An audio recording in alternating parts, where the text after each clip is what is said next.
Good morning, friends. A few announcements as we're preparing to start the meeting.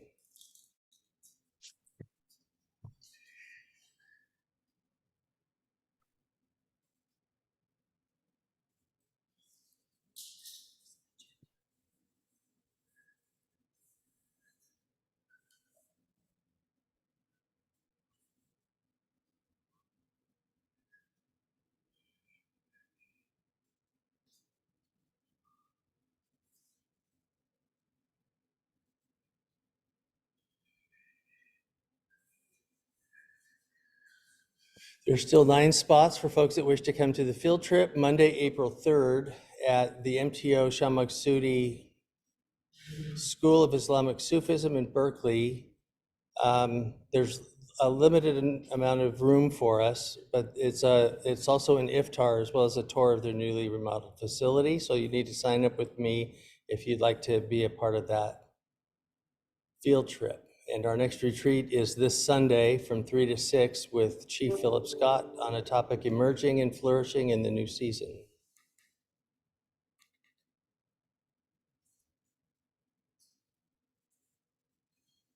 Meaningful Monday continues. I serve as planning an Earth Day event on Sunday, April 23rd. If you want to get involved, talk to Steve Harms at Peace Lutheran. These are the upcoming eye care projects.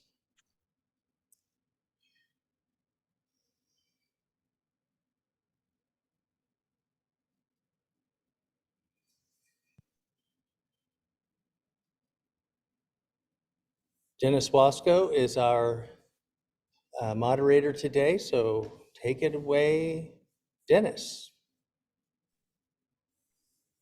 All right. Glad to have you all here, and wonder, hopefully the rain will hold off a little bit so that everybody who's there at Hillcrest can get home safely. We want to welcome you, of course, to our regular meeting and to our EC meeting, and glad to have you all here. So let's see. Well, I don't have a copy of the agenda. Is that? It's not the December minutes, but we need to approve the February minutes. Okay. So all in favor, I guess. All in favor of the minutes for December 8th? Raise your hand. Say yay. Dennis? Yes. Excuse me, this is Sharon. I had sent a chat to you. My name is misspelled in the minutes from last month. It should be Campton. Thanks. Okay.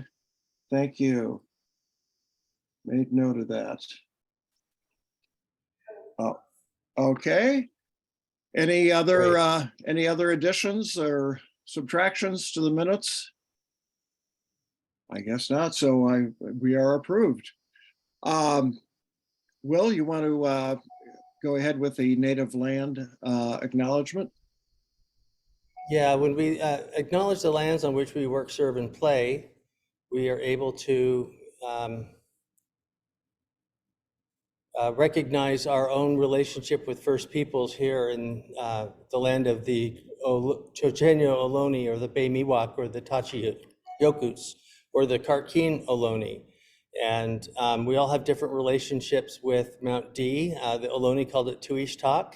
Today I've got a special video from Russell Means, a Native American actor who talks a bit about matriarchal portions of Native American culture. All spiritual people believe in another life. You have to. It teaches you that there is another life. So we can't leave our ancestors. That's home. It's like leaving family. Can't leave our family. Our family is too beautiful and too strong. So we don't want to leave them. We keep ourselves together. In small villages. So the white man comes over from his cities where he's been crippled, from a society that is fear-based because it is patriarchal. See, in a matriarchal society, it's not that women rule. Women don't rule in the matriarch. There's female-male balance. Just as there's female-male balance in the universe, there's female-male balance in all of this life. So who are we, the most humble beings on earth, who are the most vulnerable beings on earth? We're even more fragile than a flower. There's flowers that will grow through snow. Bare, naked. We can't survive in snow bare naked. So here we are, learning to live with the female, because the female teaches men how to nurture. To put it simply, it's much more than this, but there's this balance, and we seek to maintain that female-male balance. And the females live longer than men. Duh! You know? The human female is the only being on earth that's been chosen by the Great Mystery to be purified with the moon. With the moon. They're purified naturally. My God, we're men. We don't live as long as we know nothing about purification from within. So we have to create our purification rites. Hence the sauna, or the inipi, the purification lodge. So we have this, and they teach men how to nurture. If you don't know how to nurture, then you're going to be afraid. And in that fear, you know, my ancestor, Chief Luther Standing Bear, who wrote a book, first part of this century, called My People the Sioux. And he wrote another book, The Land of Spotted Tail. No, The Land of the Spotted Eagle. I'm sorry, The Land of the Spotted Eagle. And he said, if you don't know the forest, you will come to fear the forest. And what you fear, you will want to destroy. That's patriarchy, because they're out of balance. The first living thing they fear are their women, because they have no understanding of women. Women have this other sense, which the white male calls, what is it called? I lost it. Intuition. It's called intuition. That's what he calls it. I call it sacred knowledge. This ability to see things clearly. This ability to feel. And think of the woman, how she goes from a child into a woman who is naturally purified. And she goes through this life, rearing children, teaching men how to nurture and be in balance, and then reaches the change of life, and where she becomes the elder that lives longer than men and has this full woman power. Until you know a woman, you'll never know life. And so our ceremonies here on this earth are to celebrate womanhood, to learn minutely. So we go through the inipi, the purification lodge, the sauna, so that we can feel, have some little notion of what it's like to be purified. And we go through the sun dance and tear our flesh and create the blood, because we want to have a minimal understanding, at least, of what childbirth is all about. When she tears her flesh and gives her blood to create life. What is patriarchal societies the world over? I don't care if it's Islamic, Judaic, Christian, Hindu, Buddhist. They're all male gods. I've yet to see a male anything give birth. I'm sorry. So Therefore, it's impossible for them to create. Duh! So they've come into this full flower of womanhood. And you'll know in indigenous societies, and indeed in all societies, but when an elderly woman speaks, people listen.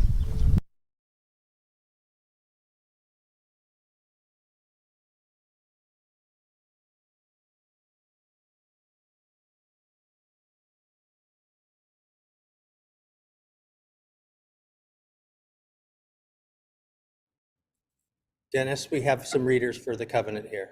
Okay, good. Thanks, Will. Good morning. This is the first part of the new covenant. In solidarity with one another, we each affirm our gatherings are interfaith gatherings. We come together from diverse communities to be inspired and transformed by the rich diversity of the faith traditions.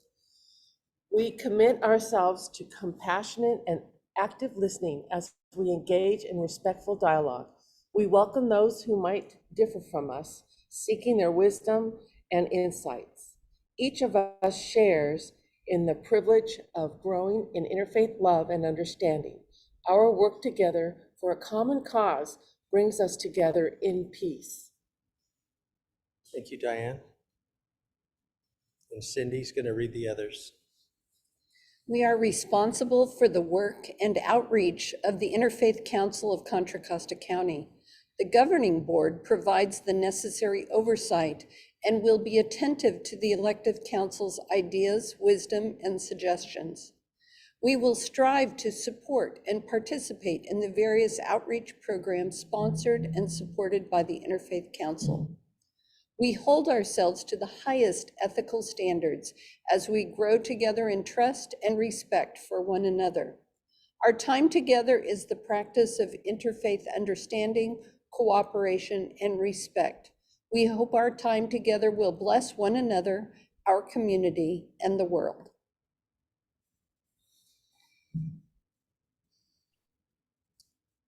Dennis, I don't think we have Naomi Ehrlich with us for the opening faith reflection. Okay. I don't know if there's anyone else here that would like to share an opening thought or prayer. I see Rabbi Stein is with us today.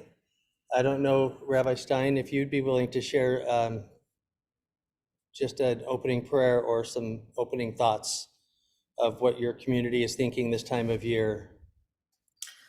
So we're in the midst of our preparations for the holiday of Passover, which is just a few weeks away. And I know other people are in the middle of other holy seasons as well, as we welcome the rebirth in spring and prepare for freedom. So I just want to take a second and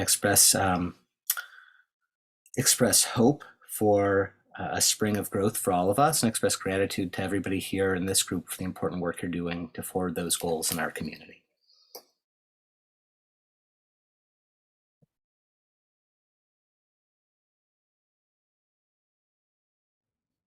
Thank you so much. Blessed be.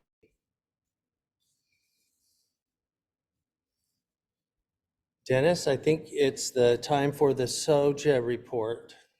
Okay, very good. And I'm going to put up, while you're speaking, the slide that shows with the new meeting time for SOJA. Thank you.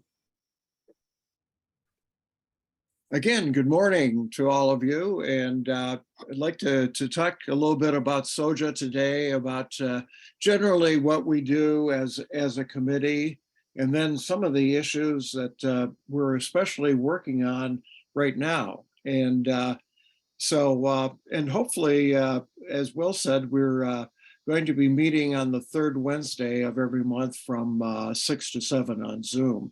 And one of the main reasons why we're changing the time is in order to get more people involved, and especially those people who have working schedules. And we figured that this time would be much better for people to be able to join us. SOJA has continued to work with various social justice groups throughout the county. We really support the worthy causes and do group advocacy with various groups. And typically our members are also members of other organizations such as EBHO, Multi-Faith Action Coalition, FAME, which is Faith Alliance for Moral Economy, the Poor People's Campaign, and California Interfaith Power and Light. And so with those various organizations, we monitor the social justice issues that come up across the county and how those groups respond to them. And we're, in a sense, kind of a liaison to I4C in explaining what these different groups are doing and what is going on in our county. SOJA also monitors the work of government at all levels. This means we sit in on various long city council meetings, county board of supervisors meetings, even subcommittees, and monitor what they are doing. And also at the state level, we do some monitoring of what is going on and how it affects our county and the people in it. The main issues for SOJA are affordable housing, homelessness, racial justice, law enforcement reform, income equality, and climate change. And some of the things that we're working on right now, and you may have been familiar of it from the different reports that we have given to I4C, but the first one is the redevelopment of the Concord Naval Weapons Station. And No, I want it on. I want it on.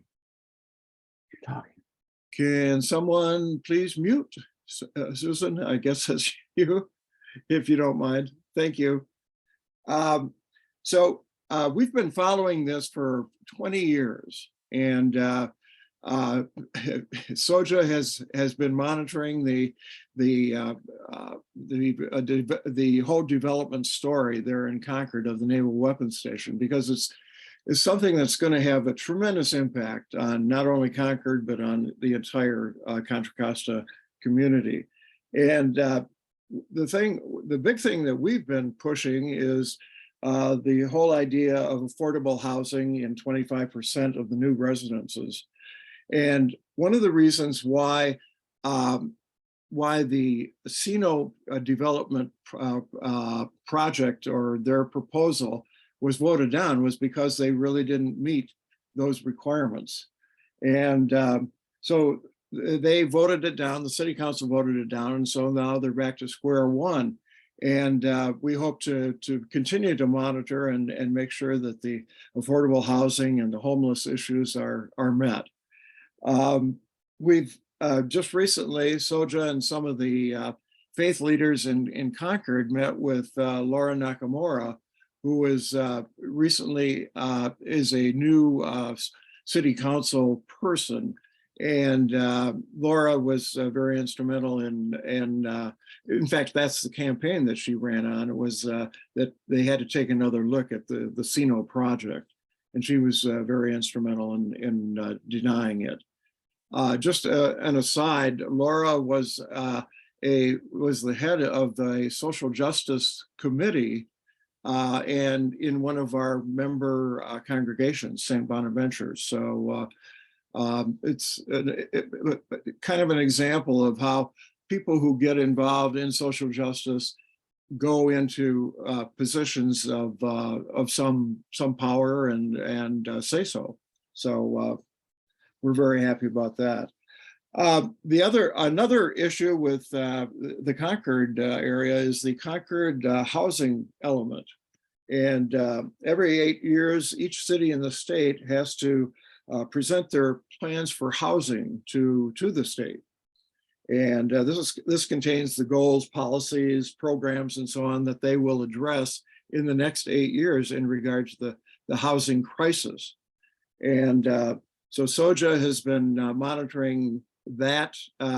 what Concord is doing, very definitely. And in fact, this Tuesday, there's a city council meeting in which they are going to approve that. And I'm sure there'll be some discussion about that.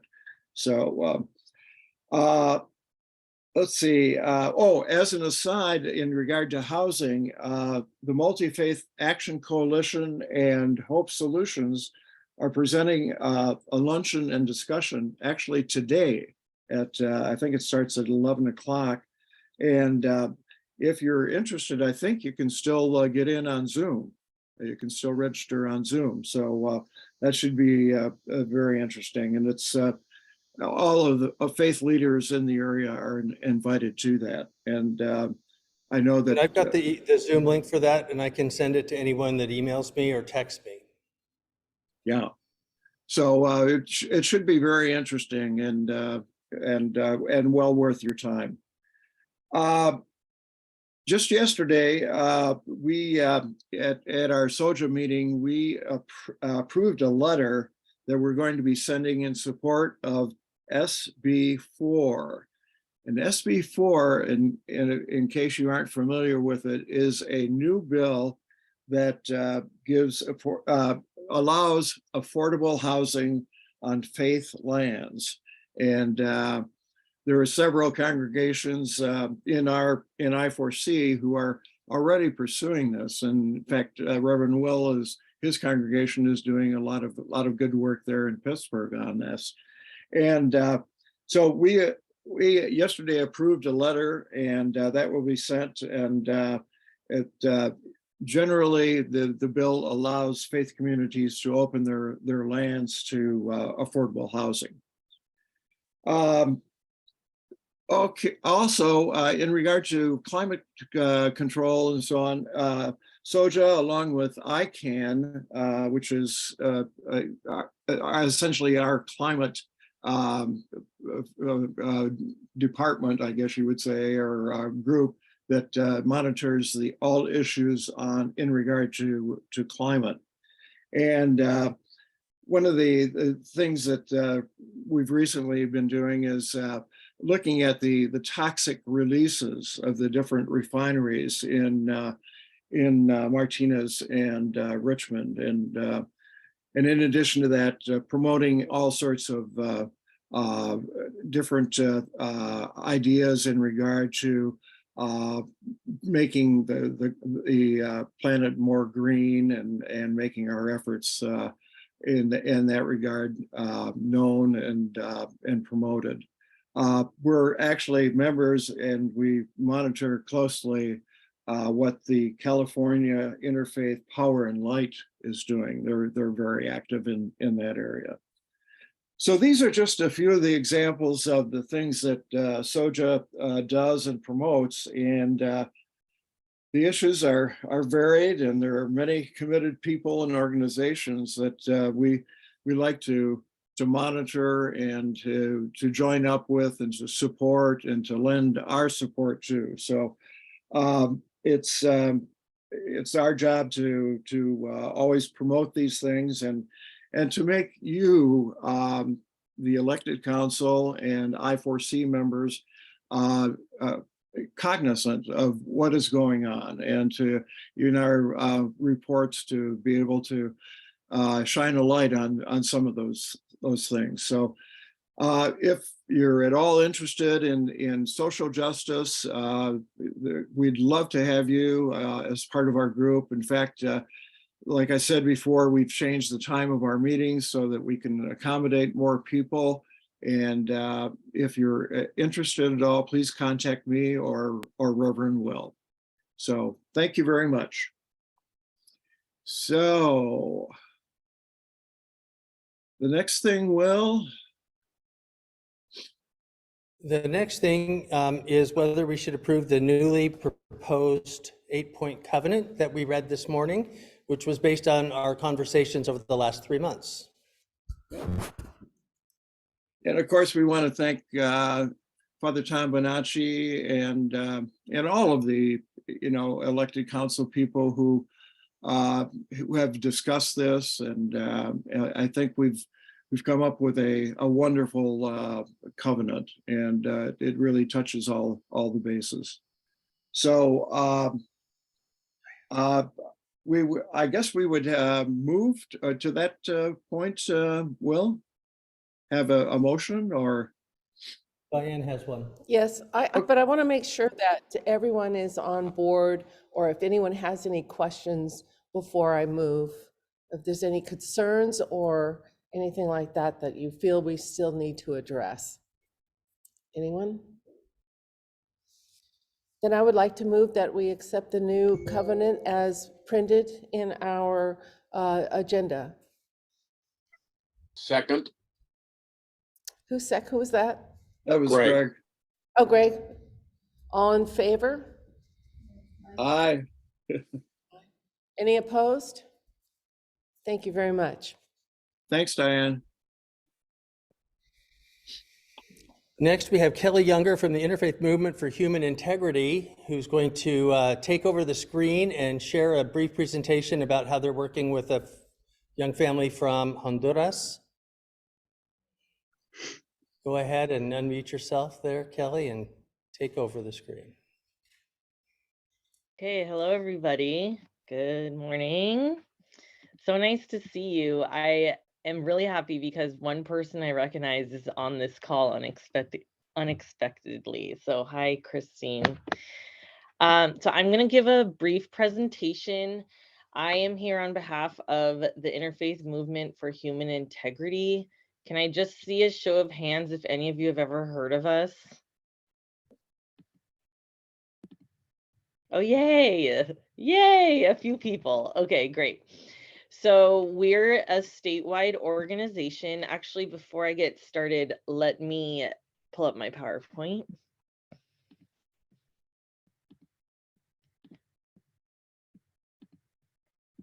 Here it is. Okay, can you all see my screen? Yeah. All right, so I'm going to be sharing with you today how congregations can support newly arrived asylum seekers in Contra Costa County. We are the Interfaith Movement for Human Integrity, and what we are about is we invite people of all backgrounds and traditions to work for the dignity and full inclusion of immigrants and people impacted by incarceration. So that's kind of our sweet spot, is where those two systems of injustice overlap. And we use our shared faith values as a reason to uphold the sacred dignity and rights of every person. And this is through advocacy work, trying to change the system and the laws in place, but also through accompaniment and leadership development. So I'm going to be talking today about the accompaniment piece of our work. So our accompaniment is called the Nueva Esperanza Accompaniment Team Program, which in Spanish means the New Hope Accompaniment Team Program. So what we do is we find teams of volunteers, usually 5 volunteers on a team from a congregation, and they commit to 6 months of walking alongside a person or a family who just got here. We specifically work with people who don't have friends or family in the Bay Area or in the US, because that's really the gap we're trying to fill. In the immigrant community, of course, people usually welcome their own, but if you don't have someone to welcome you, who's doing that? And so that's what we are doing. And these are just a few examples. We're having a birthday party with a piñata. We're hosting a wedding for a couple we accompanied, dinners together with the volunteers, and just fun life things like dyeing each other's hair blue. So this is a fictitious person, but very representative of someone we might accompany. So Raquel arrived here just 2 months ago with her children. She came here by foot from El Salvador, and if any of you have heard of La Bestia or the Beast train, it's a pretty perilous journey that people hop the train to get across Mexico. And she came here really out of necessity, fleeing danger of gangs that have basically taken over the country and certainly the area where she lives, with a lot of violence and a lot of direct threats to her life and her family. So Raquel is here seeking asylum. What we hope to offer through these teams of volunteers is sanctuary and community. Sanctuary, when you think of sanctuary, what do you think that is? It's safety, it's peace, it's refuge. And so the two outcomes that we hope for are relationships with the people on the team, so that they have trusted people they can go to and feel like they have a place they belong. And also the team members leading them to resources in the community so they can be self-sufficient.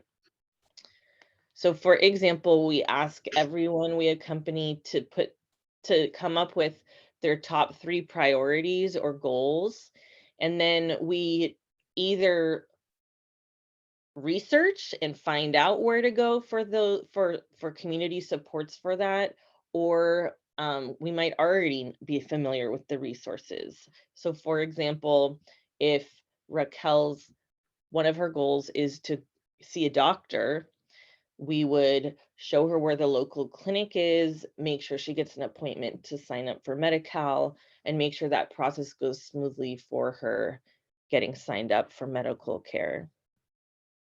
And in the end, the whole point is self-sufficiency, so that they know where to go to in the community for what. Again, they don't need to rely on people like the congregation or the volunteers. They just get that initial information and orientation to resources, and they can go from there. And with the relationships, I mean, there's so many ways relationships are just a ministry in themselves. As an example, in this picture, we accompanied this trans woman who then shared her story and testimony to the congregation, the entirety of the congregation that was accompanying her.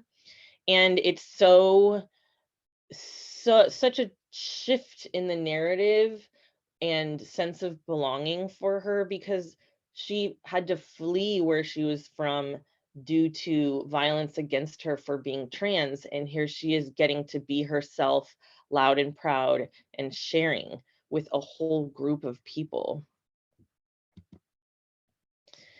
So our program, we have been accompanying people since 2015 and had more than 20 congregations in the Bay Area participate. Just to give some shout outs, in Contra Costa, we've had Mount Diablo, UU, and B'nai Tikva be a part of our program. And people, asylum seekers literally come from all over the world. Here's a few places where people have come from.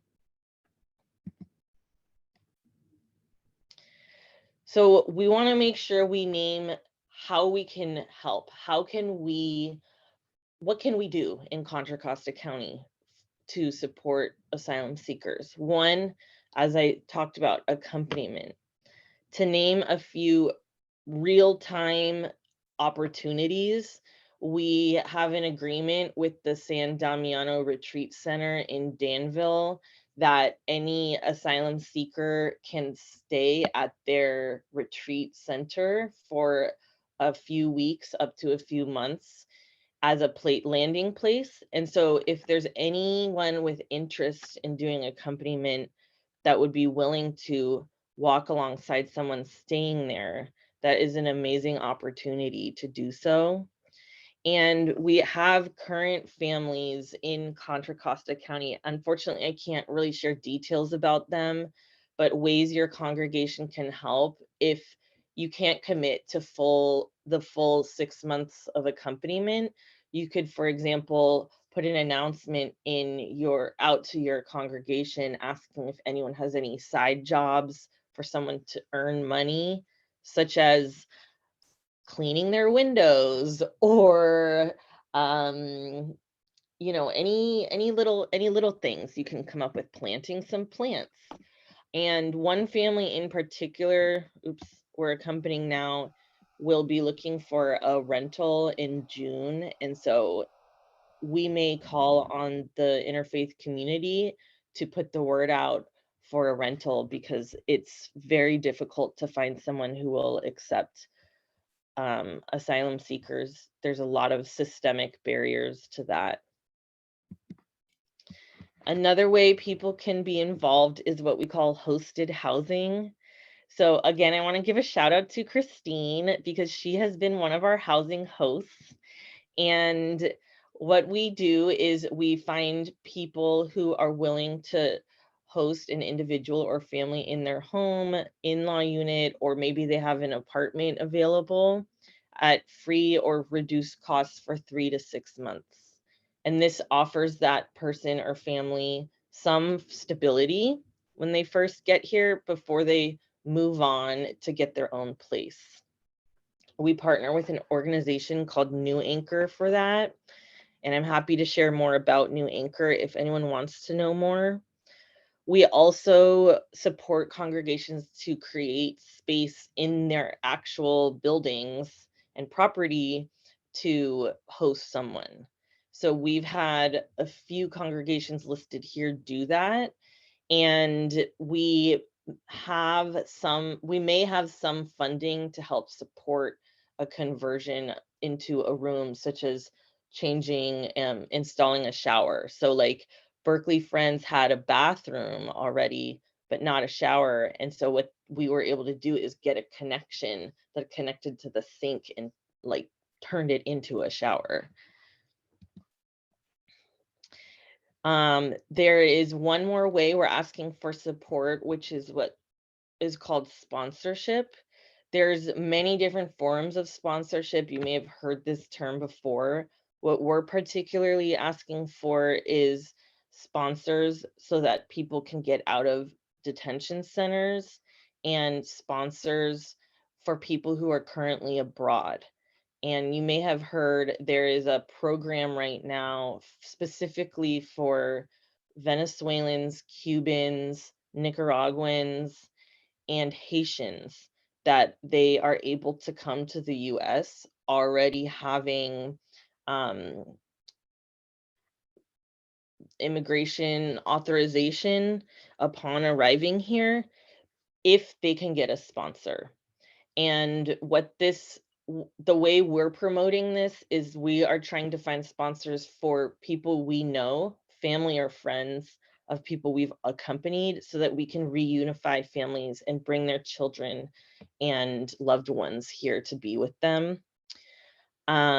This is really just signing some paperwork.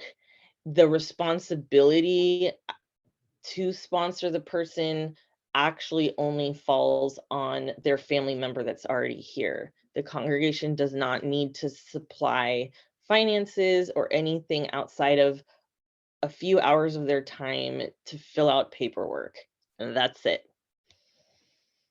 And then I just wanted to point out there's a new government program called the Welcome Corps you may hear about. That's another form of sponsorship. We're not big fans of that, various reasons, but I just wanted to point it out because you might start hearing about it.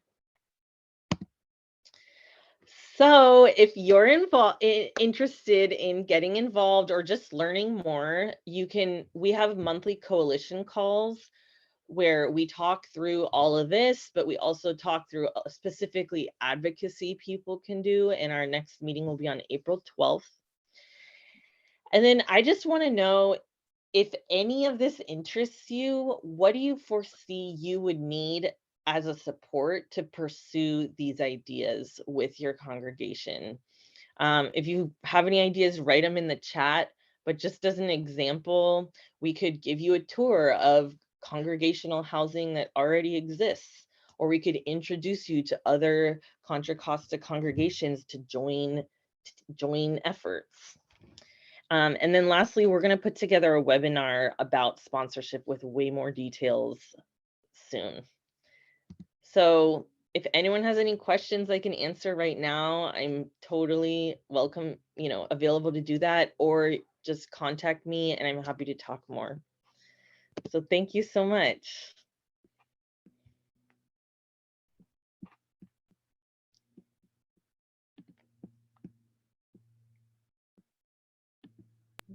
Are there questions that we have this morning for Kelly? A quick question about the paper sponsorship. Mhm. That seems like a really simple way, to get involved. Is there, how big is the need for that? I mean, do you need, is it, well, can you tell us a little more specifics? Sure, yeah. So right now we are specifically looking for sponsors for maybe 7 people. 2 are children, meaning like young adult grown children, 18 and 19 years old, of a Venezuelan man we accompanied who's currently living in Richmond. They would come and live with him. They're his kids. They would live their adult life, start it here with him. And then we're also looking to sponsor family members of a Haitian family that we're accompanying who's currently in Berkeley. A Nicaraguan man that we accompanied, who's amazing, and his friend is asking to come join him here. And I'm blanking on the other person, but that's who I've got right now. And I think as people we've accompanied become more familiar with this new government program, we'll start getting more requests. We're getting surprisingly a lot of requests from abroad from people we don't know that are literally like searching the depths of the internet and somehow finding us, because we're a small organization and we don't advertise. And so there's also that option. For example, a woman from Russia reached out to us, a family in Pakistan, but we are focusing on people we have a connection to already.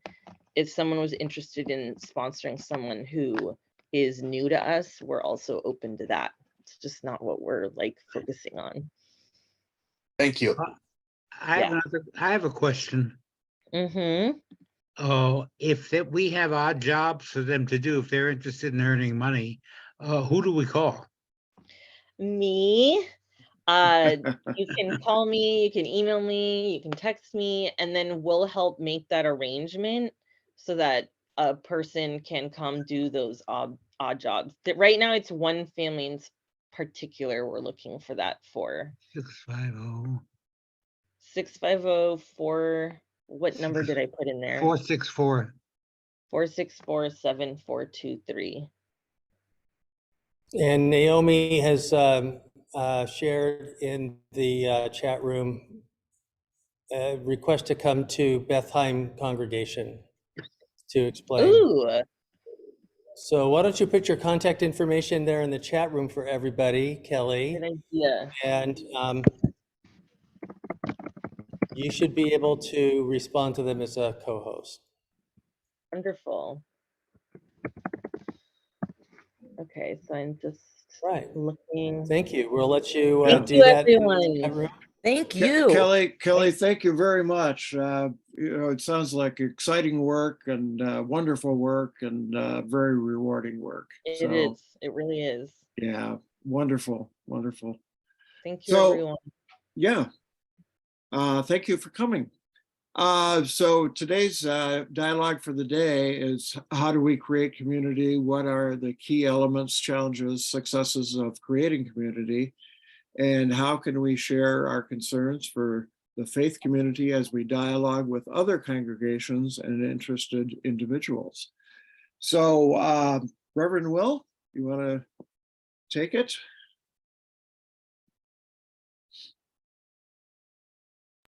Yes, I'll copy this and put it into the chat room here in a minute, but when you receive the invitation to join a breakout room, please do join that breakout room.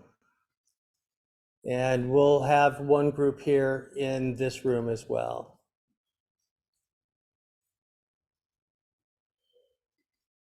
And Will, we're going to also have kind of reports afterwards, right? So if someone could be kind of a scribe, I guess, that would be helpful. We will need scribes, yes. Please, please assign one person as a scribe to take notes.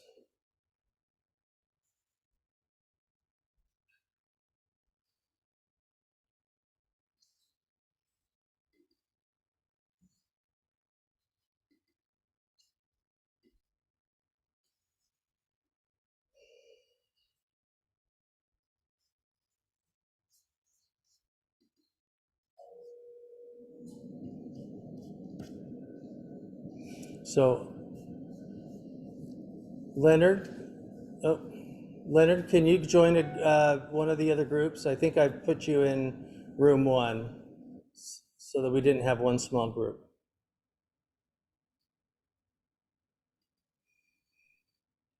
He put me in 4 and took me out. Oh, you know what? Let me send you back to 4. They have more room there now. Does that give you a button It's not coming to up. join with? It's not coming up.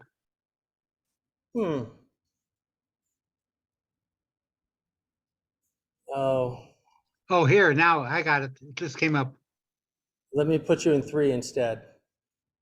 Take that now. Sorry about that.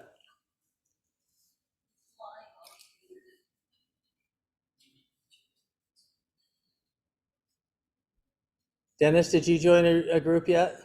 I have not. I haven't been assigned anything yet. Well, There you okay, go. got it. 1. Kelly, did you want to join a group? Kelly? Sure, why not? There you go.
being recorded.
For eye care, maybe. Good morning, folks. Are we all back yet? Can you hear me? Someone say something so I can hear you. Yes, we hear you fine. Thank you. Great. All right. Carolyn, would you like to come over and do our report for our little group? Carolyn's going to come and give us a report from our in-person group.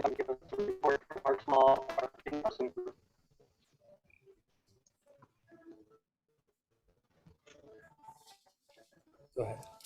Good morning. Well, the chief idea that we came up with is to have a ministries bank from all the different church communities. Well, we've got an echo. Okay. No, that was not connected. Let's try it again. Let's just see if it's going to work or not.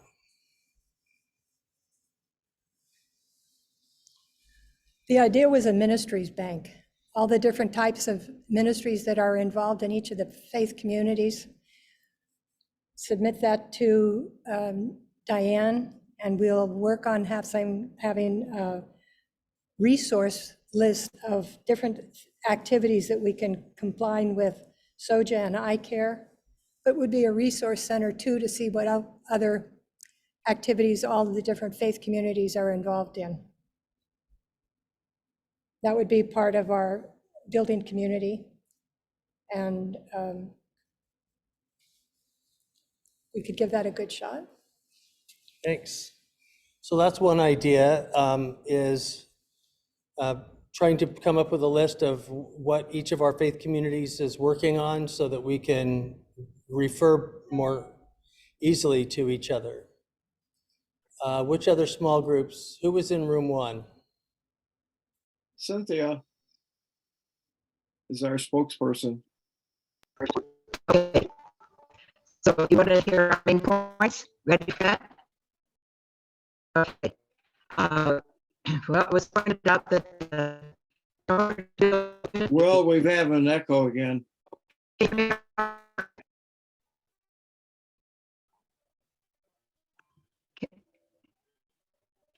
it again, Cynthia. Try it again.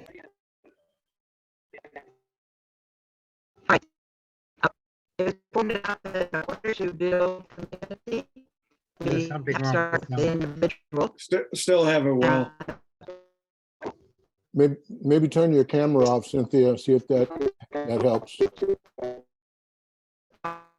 Cynthia, I think your Wi-Fi might be struggling. So if you turn your camera off, maybe the audio will come through easier. We'll be able to hear you better. Can you turn your camera off, please? Stop video. Okay, stop video. Okay, let's try this. Is that better? Yes. Yes. Seems to be. Yes. Okay. So we determined that the most important thing is to start with the individual, and individuals coming together are going to make the community. And so one way to build that is knowing your neighbors. And one example was delivering a meal to a neighbor that had not been in touch much at all. And that was the key in this case.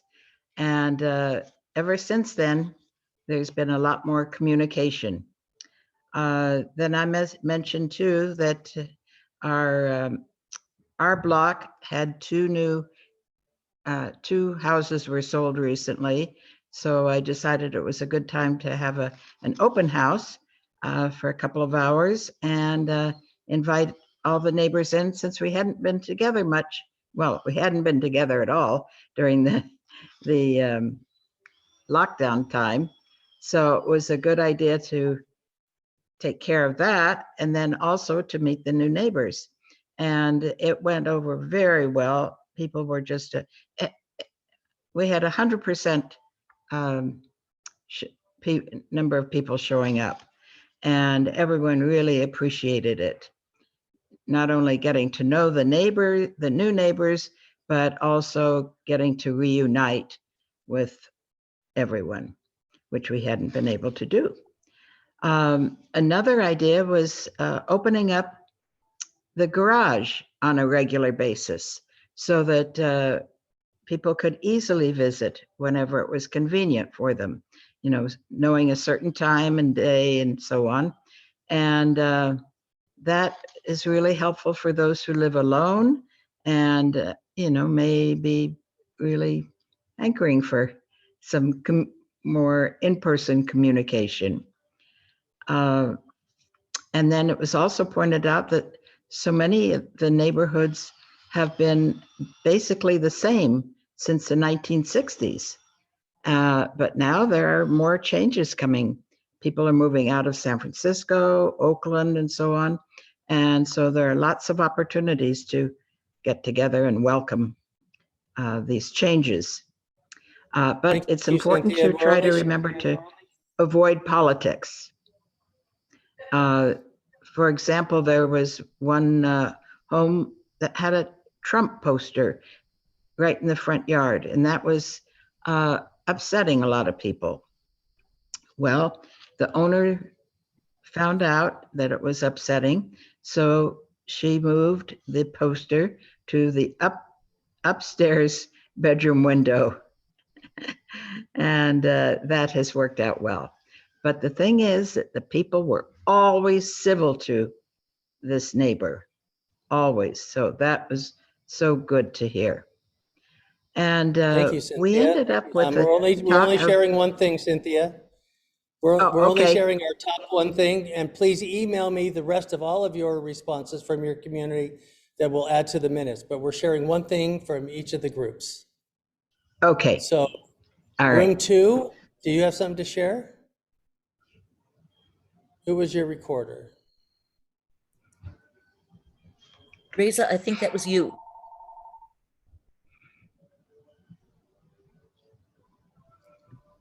Reza, you're on mute. Reza, we can't hear you yet. Sorry. I got Miss Will. The things struck out in our group. I thought we were 4, but it was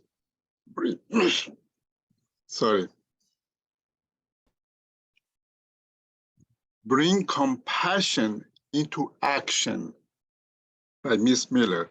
That was great statements, and also like the community is built of a family group, and the area that we live, and then finding other groups that we are harmonizing, like High Care, SOJA, etc. Thank you. Thank you. In room 3, Naomi, Sharon, Dale, and Leonard.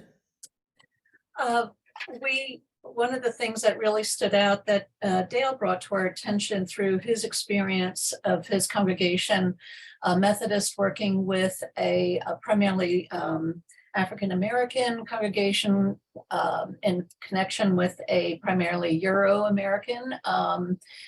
Lutheran congregation is that it's not just a matter of interfaith with our experiences, but it can be intercultural.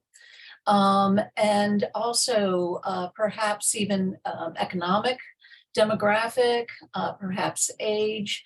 So just that thinking beyond the interfaith aspect of it, that as we get to know and experience through service projects, eye care, and individual congregations, that we're really looking beyond interfaith oftentimes into culture and language, age, economic.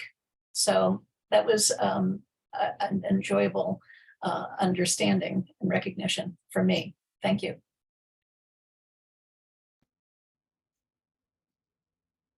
Thanks, everyone.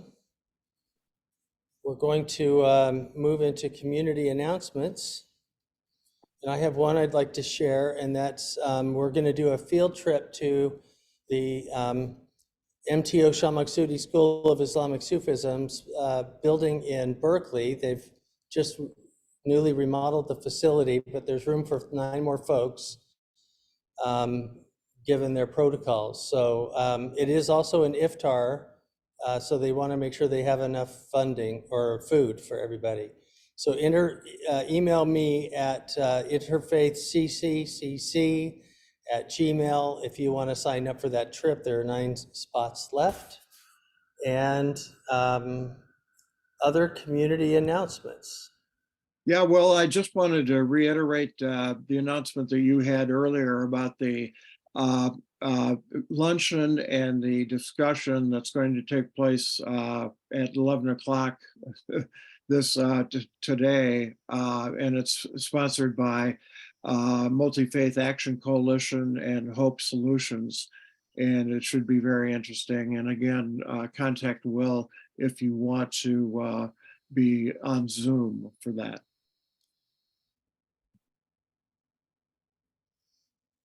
Other announcements? Yeah, please. Yes, Yeah. I would like to. Go ahead, Jenny, and then we have one after that too. Okay, thank you. This coming, Saturday, the 18th of March, which is the 3rd Saturday, we have our Walnut Creek Baha'is are hosting a soul food program on Zoom, and we have people from all over the state, actually, and other states that come to this. It's regularly every month, and it's a Baha'i-inspired program with different concepts of faith and humanity, and we use different quotes from authors, philosophers, religious leaders. It's at 11:30. If anybody would like to join, please let me know, and I'll send you the link. Thank you. Thank you. Will, you said there was one other? Yes, Cindy. Hi. 2 things. One is that we will be having a blood drive on May 10th, and I'll send out the specifics on that if any congregations, it will be in Walnut Creek, would like to join with us in that or advertise it in your community. That would be great. The second is that we are co-sponsoring with the City of Walnut Creek a volunteer fair on May 20th. It's a Saturday from 10 to 1. It's going to be at the Civic Park Community Center in their Assembly Hall. And so we'll be sending out a flyer. If you have someone who would like to set up a table, what it is for people in the community to come up and find out volunteer opportunities and sign up. So it's open. You don't have to be in the city of Walnut Creek. We're going to have tables from different organizations if they would like to, if they're looking for volunteers. And then we're going to put it out to the community at large to have people come and find out opportunities for volunteering. So if anybody wants any more individual information, they can email me. And Cindy Billsborough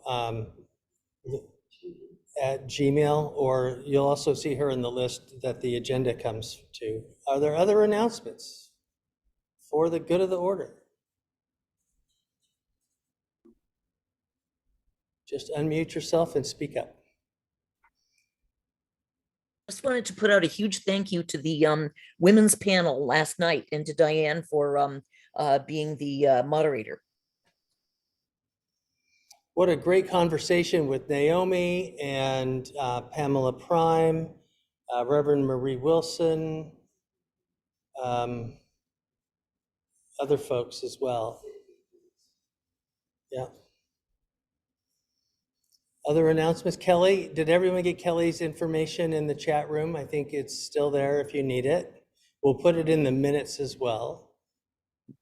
Well, I was wondering, could you repeat to me, you said a certain congregation wanted to hear from I Am 4HI? Do you remember? I think it was Naomi and Bethheim congregation. So Naomi, you can direct message Kelly in the chat room if you want to share your contact information with her. Kelly, I think we've already spoken. I have Kelly's information. Okay, from a long time ago. Thanks, Naomi. Now Any I have other a few announcements? All right. So I think we're ready for. Yeah, well, I just want to add my 2 cents too, to thank Kelly for a wonderful presentation, and thank you all for coming, and thank you for the discussion on community. Obviously a continuing issue, as we recover from COVID and as we move on. So at that point, I'd like to ask Sharon Campton to give us the benediction. Thank you.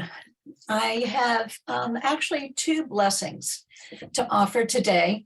One inspired by the oncoming weather and yesterday's Hindu festival of Holi, festival of colors, of spring, of love. So as we go these gray sunless days coming ahead, here is a blessing from Holi. May we hold the blessing of yesterday's Hindu Holi festival of colors. May the divine gift you with colors of life, colors of joy, colors of happiness, colors of friendship, colors of love, and all other colors you want to paint in your life.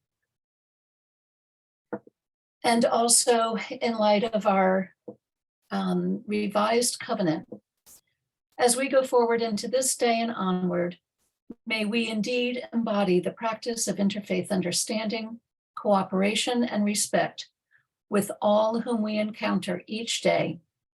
May we bless one another, our community, and the world. May it be so. Thank you very much, Sharon. To close, hope you all have a wonderful weekend, and look forward to seeing you next month at the same time. And thank you for coming, and happy community building. Thank you.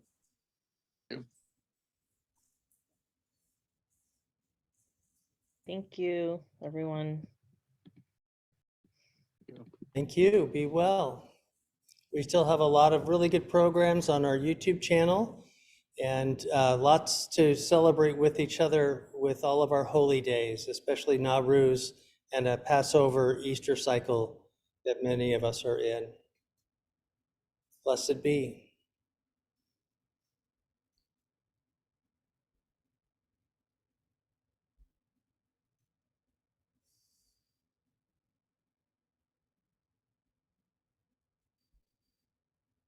The council retreats registration is open until Friday at noon. And so if you want to register for that, please do it online. And after Friday at noon, if you still want to come, email me directly.